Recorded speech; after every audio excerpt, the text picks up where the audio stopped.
Paz seja com todos. Eu sou Renilton de Lima, fundador do canal O Que Dizem as Sagradas Escrituras. E hoje nós vamos estudar sobre Cristo no Velho Testamento. Se você não sabe, Cristo a todo tempo esteve manifesto no Velho Testamento. Como diz o pastor Eduardo Reis, estava lá, você que não leu. E para entender isso, nós precisamos estudar uma matéria chamada tipologia bíblica.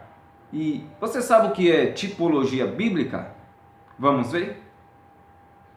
A tipologia bíblica é uma teoria que afirma que uma pessoa, coisa ou objeto do Antigo Testamento tem um sentido simbólico prefigurando a realidade que se manifesta no Novo Testamento. Ou seja, é algo que está simbolicamente no Antigo Testamento, mas que se manifesta através de gestos ou ações no Novo Testamento.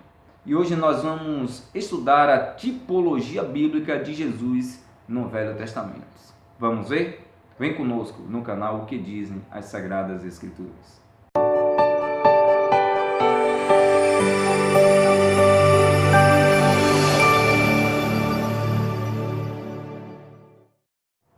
O primeiro texto que indica a forma indireta e clara da representação de Jesus no Velho Testamento está em Gênesis, no capítulo 1, versículo 26.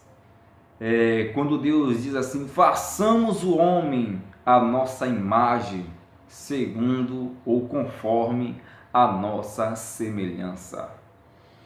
Nas Sagradas Escrituras nós não vamos ver Deus dizendo assim: eu Deus, e Jesus e o Espírito Santo, nós vamos fazer.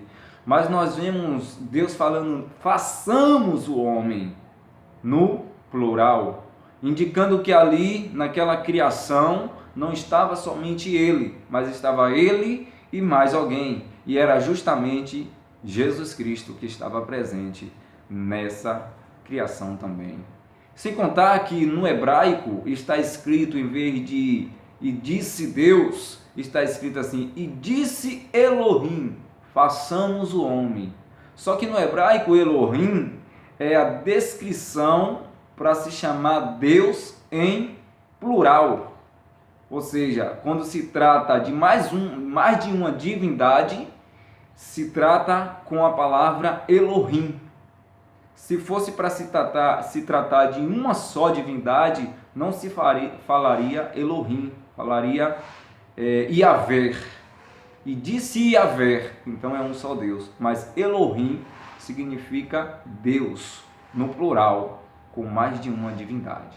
E isso é confirmado lá no Novo Testamento, no Evangelho de João, no capítulo 1, versículo de 2 e 3, que vai dizer assim: "E ele estava com Deus no princípio". Ele quem? Jesus. Todas as coisas que foram feitas por intermédio dele. Sem ele, nada do que existe seria feito. Então, lá em João, no capítulo 1, versículo 2 e 3, é só uma confirmação daquilo que está escrito lá em Gênesis 1, 26. Jesus estava presente no Velho Testamento.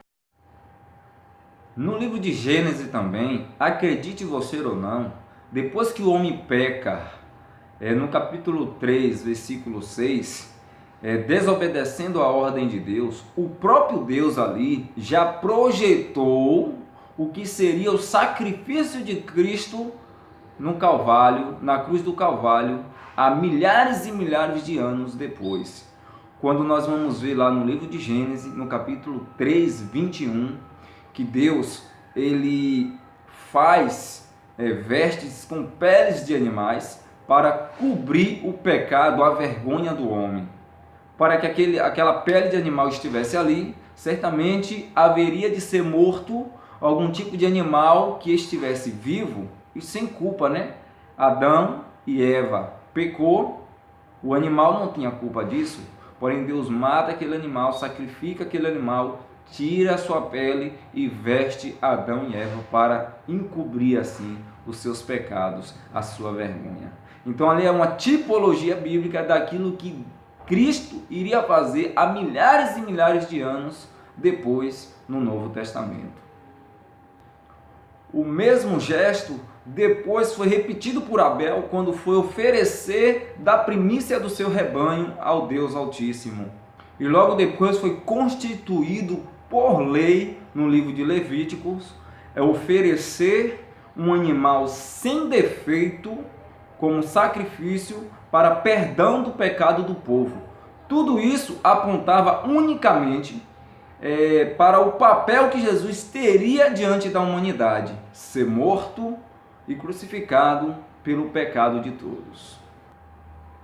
O próprio Moisés e o seu irmão Arão, que assistia diante do tabernáculo e diante da tenda da congregação, e depois, quando se foi passando o tempo diante do templo, era uma representação tipológica de Jesus, porque eles eram o quê? Intermediador entre Deus e o homem. Ou seja, o homem, a humanidade em si, não tinha acesso direto ao Deus Todo-Poderoso. Mas, porém, havia os sumos sacerdotes, que assistiam diante do templo, diante do tabernáculo, diante da tenda da congregação, para levar diante de Deus o sacrifício para perdão do pecado do povo. Esses apontavam diretamente para Jesus Cristo. E a confirmação disso, que eles eram uma tipologia de Jesus, está escrito lá no Novo Testamento, no livro de 1 Timóteo, no capítulo 2, versículo 5, que diz assim: porque há um só Deus, um só mediador entre Deus e o homem, Jesus Cristo, homem. Em Êxodo, no capítulo 12, nós vamos ver a história de que Deus instrui Moisés para pedir ao povo que matasse um cordeiro sem defeito e com o sangue desse cordeiro aspergisse os umbrais das portas, para quando o anjo da morte passar pela noite, não matasse ali um primogênito daquela casa. Também apontava para Jesus Cristo, pois está escrito lá em Apocalipse, no capítulo 1, versículo 5, assim: e da parte de Jesus Cristo, que é a fiel testemunha, o primogênito dentre os mortos, o príncipe dos reis da terra, aquele que nos amou e em seu sangue nos lavou dos nossos pecados. Então o sangue ali no umbral das portas representava o sangue de Cristo, que ia salvar o povo do pecado. Essa confirmação está lá em Apocalipse, capítulo 1, 5. Voltando em Gênesis, no capítulo 22, narra a história de Abraão, quando Deus pede a ele para que oferecesse em holocausto o seu único filho, o filho que ele mais amava, no caso, Isaque. E Deus pede a Abraão que oferecesse ele como prova do seu amor. E Abraão obedece a Deus, leva seu filho até o monte, chega lá na hora de sacrificá-lo. O anjo do Senhor brada do céu e pede para que ele não faça mais aquilo. Aquilo ali estava diretamente indicando aquilo que Deus faria milhares de anos depois, pela humanidade, por cada um de nós, como está escrito lá em João, no capítulo 3, versículo 16, que diz assim: porque Deus amou o mundo de tal maneira que deu seu Filho unigênito, para que todo aquele que nele crer não pereça, mas que tenha a vida eterna. Em Números, no capítulo 21, versículo de 4 a 9, narra a história da peregrinação do povo de Israel no deserto, quando estava a rodear a terra de Edom. Lá conta a história que o povo começou a murmurar contra Deus. E Deus, por sua vez, permite que serpentes venenosas picasse aquele povo. Ali, muito do povo de Israel morreram.